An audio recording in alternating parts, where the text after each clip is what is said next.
जय हिंद दोस्तों, स्वागत है आपका फिर से इवेंट क्लासेस में। अभी तक हमने 8.1 एक्सरसाइज कंप्लीट की थी ट्रिग्नोमेट्री की। अब हमें 8.2 एक्सरसाइज स्टार्ट करनी है। 8.2 स्टार्ट करने से पहले हमें पता होना चाहिए कि ट्रिग्नोमेट्रिकल टेबल में कैसे फॉर्म होता है, सारी रेशियो की वैल्यू लर्न होनी चाहिए। हमारे पास 0 से 90 डिग्री तक का है सिलेबस में, तो हमें 0 से 90 डिग्री तक के सारे वैल्यू लर्न होने चाहिए। हम सिखाएंगे आपको कि टेबल कैसे बना सकते हैं खुद से भी, अगर कोई वैल्यू लर्न करने की भी ज़रूरत नहीं होगी।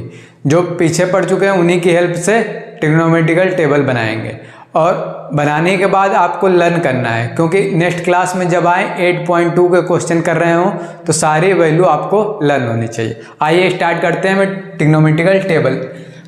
सबसे पहले रेशियो लिखना स्टार्ट करते हैं। रेशियो क्या क्या होते हैं? पहला रेशियो स्टार्ट होता है साइन से। साइन के बाद क्या आता है? कॉस। कॉस के बाद टैन। टैन के बाद टैन का उल्टा कॉट। कॉट के बाद सेक, फिर लास्ट में कॉसेक। लास्ट में कॉसेक। ये 6 वैल्यू होती है। और हमें एंगल कौन कौन से, किस किस एंगल के बारे में पढ़ना है। सबसे पहला है 0 डिग्री के बारे में, फिर 0 के बाद 30 डिग्री, फिर 45 डिग्री, फिर 60 डिग्री और लास्ट है 90 डिग्री। इतने वैल्यू के बारे में हमें याद करना है। जैसे अगर साइन 0 बोल रहा है तो 0 की वैल्यू यहाँ पे आएगी। साइन 30 डिग्री, एंगल 30 डिग्री होगा तो साइन 30 डिग्री की वैल्यू यहाँ पे आएगी। साइन 45 डिग्री की वैल्यू यहाँ पे आएगी। अगर टेबल से ही हम क्या करेंगे, टेबल फॉर्म करेंगे। टेबल फॉर्म करने से क्या होगा, सारी वैल्यू याद करने में आसानी होगी। अगर 1-2 बार टेबल खुद से बनाएंगे तो याद हो जाएगा। हम टेबल कैसे बनाएंगे? बिना कुछ याद किए हुए टेबल फॉर्म करेंगे। कैसे फॉर्म करते हैं? सबको काउंटिंग याद आती ही होगी। होल नंबर स्टार्ट कहाँ से होता है? 0 से। 0 से स्टार्ट होता है तो 0 से नंबर लिखना स्टार्ट करते हैं। 0, फिर 1, फिर 2, फिर 3, फिर 4। 4 पे क्या हुआ? खत्म हो गया। 4 पे खत्म हो गया तो इसका मतलब 4 से सब में डिवाइड कर दीजिए। 4 से सब में डिवाइड कर देते हैं। 4 से डिवाइड करने पे देखते हैं क्या आता है हमारे पास। 4 से डिवाइड कर दिया। हमने किया क्या, ध्यान से देखिए। 0 से 4 तक लिखा। 0, 1, 2, 3, 4। 4 तक लिखने के बाद जब 4 पे खत्म हो गया तो 4 से डिवाइड कर दिया। सबको 4 से डिवाइड कर दिया। डिवाइड करने के बाद क्या ले लेते हैं? सबका रूट। सबका रूट लगा देते हैं। सब पे रूट लगा देते हैं। कोई वैल्यू अभी तक हमने लर्न किया नहीं? लर्न किया। अब कैसे वैल्यू आ रही है? 4 से 0 में डिवाइड करेंगे, क्या आएगा? 0। अगर किसी नंबर से 0 में डिवाइड करते हैं तो 0, और रूट से बाहर निकलेगा तो उसकी वैल्यू क्या होगी? 0। उसकी वैल्यू क्या होगी? 0, क्योंकि 4 से 0 में डिवाइड किया तो 0 आया, और रूट से बाहर आया तो इसकी वैल्यू आ गई 0। अब रूट 1 की वैल्यू क्या होती है? 1 रूट में से बाहर निकलता है तो इसका मतलब 1 ही होता है। इसके बाद 4 है तो 4 की वैल्यू 2, क्योंकि 2 2 जा 4। अगर रूट से आपको निकालना आता है बाहर तो जैसे रूट में 4 लिखा है तो इसको फैक्टर में कैसे लिख सकते हैं? 2 × 2। अगर कोई पेयर में हो तो सिंगल बाहर आता है, तो 4 की वैल्यू √4 की वैल्यू क्या होती है? 2। इसी तरह हमने क्या किया, इसके बाद √2, यहाँ पे 2 है तो 2 1 जा 2, 2 2 जा 4, कैंसिल कर लिया हमने। अब √1 से रूट बाहर आएगा, रूट से 1 बाहर आएगा तो 1 नहीं रहेगा, और 2 का रूट नहीं निकलता है। 2 का रूट पॉइंट में आता है तो इसे हम रूट में ही छोड़ देते हैं, √2। अब ये क्या हो गया?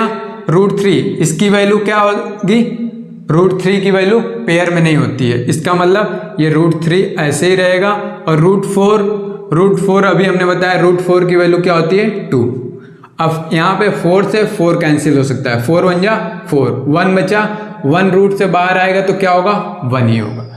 अब हमें पता चल गया साइन 0 की वैल्यू 0, साइन 30 की वैल्यू 1/2, साइन 45 डिग्री की वैल्यू 1/√2, साइन 60 की वैल्यू √3/2, साइन 90 की वैल्यू 1।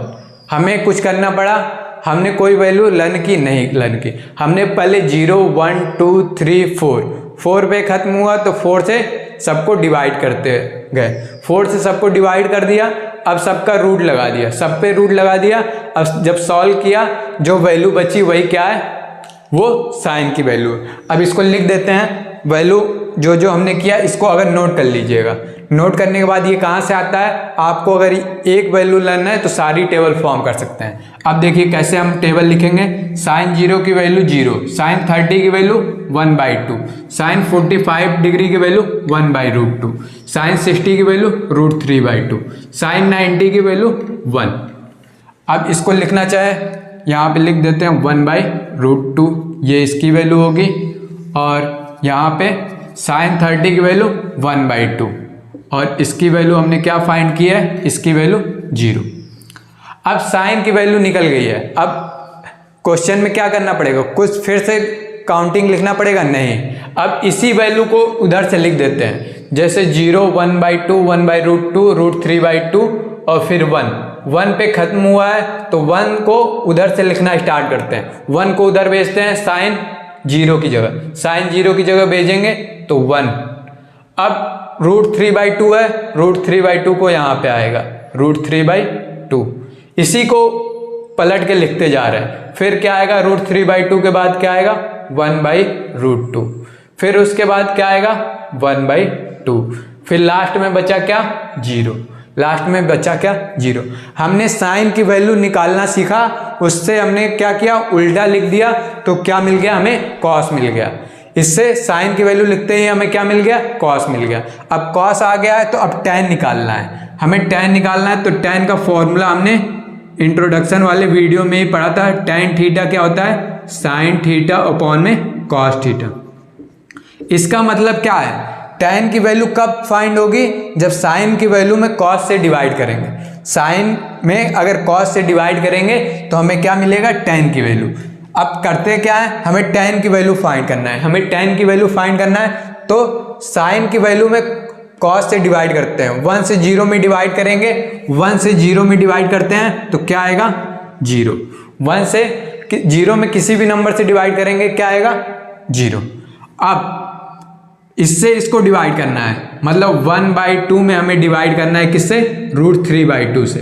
अब डिवाइड आप सीख लीजिए, डिवाइड 1/2 है, अगर ये मल्टीप्लाई में चेंज होता है तो ये इधर वाला पलट जाता है, 2/√3, 2/√3, 2 से 2 कैंसिल, बचेगा क्या, ऊपर 1, नीचे क्या बचेगा √3। इसका मतलब ये बचेगा यहाँ पे 1/√3, 1/√3। ये हो गए tan 30 की वैल्यू। अब इसी तरह सबको डिवाइड करते जाएंगे, हमें tan की वैल्यू फाइंड होती जाएगी। हम कैसे डिवाइड करेंगे, अब इससे इसको डिवाइड करते हैं। अब ये भी 1/√2 है, ये भी 1/√2 है, पूरा कैंसिल होके बचेगा क्या, सिर्फ 1। सेम ही चीज है तो कैंसिल हो जाएगा। अब इससे इसको डिवाइड करेंगे, 2 कैंसिल हो जाएगा, बचेगा सिर्फ √3।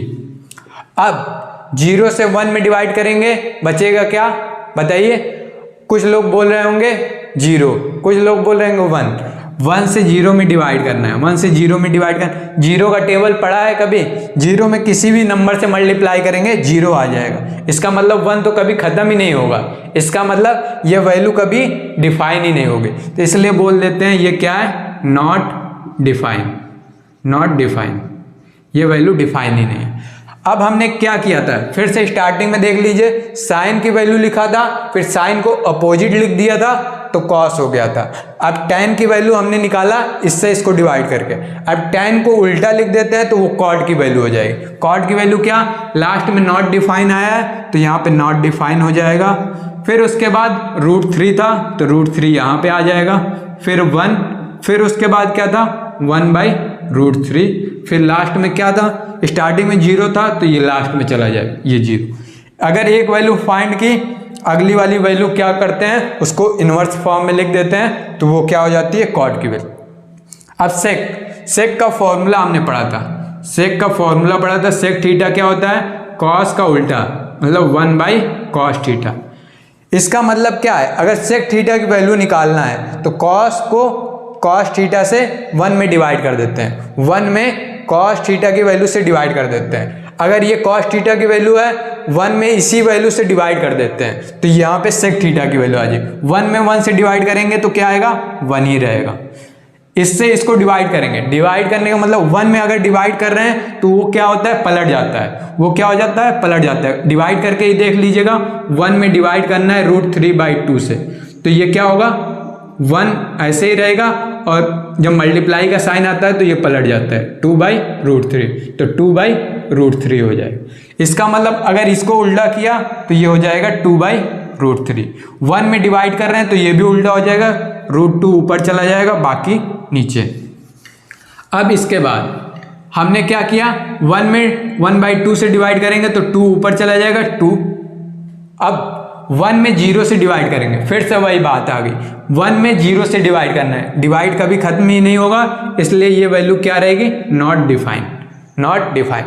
अब कॉस की वैल्यू आ चुकी है, अब हमें सेक की वैल्यू निकालने के लिए कुछ करना है नहीं, बस सेक वाले को क्या करना है, अपोजिट में लिख देना है, नॉट डिफाइंड। फिर उसके बाद क्या था, 2, उसके बाद 2 है, फिर √2 है, फिर उसके बाद 2/√3 है, 2/√3 है, उसके बाद क्या है, लास्ट में 1, लास्ट में क्या है 1। ये था हमारा ट्रिग्नोमेट्रिकल टेबल। हमने क्या किया, सबसे पहले साइन की वैल्यू लिखा, साइन की वैल्यू लिखने के बाद सब एक दूसरे से लिंक कर रहे थे तो हम सबकी वैल्यू फॉर्म कर ली। हमें बस tan = sin θ/cos θ याद रहना पड़ेगा, और सेक कॉस का उल्टा होता है ये याद रहना पड़ेगा। मतलब इंट्रोडक्शन वाला वीडियो अगर याद है तो पूरी टेबल आप 2 मिनट लगेंगे। अगर आपको एक भी वैल्यू याद करने की जरूरत नहीं है, 2 मिनट लगेगा। अगर आप चाहें एग्जाम में भी, स्टार्टिंग के टाइम में भी ये टेबल खुद से फॉर्म कर सकते हैं। ये था ट्रिग्नोमेट्रिकल टेबल। 1-2 बार प्रैक्टिस करके इसे लर्न कर लीजिएगा, क्योंकि अगले वीडियो में हम क्या करेंगे, इसके क्वेश्चन करेंगे। तो हम जहाँ पे कि आपको पीछे पलट के देखना ना पड़े कि हमें वैल्यू अभी लर्न नहीं हुई है, इसलिए आप वैल्यू लर्न करके आइएगा। फिर हम एक्सरसाइज 8.2 एक्सरसाइज स्टार्ट करेंगे। तब तक के लिए थैंक यू।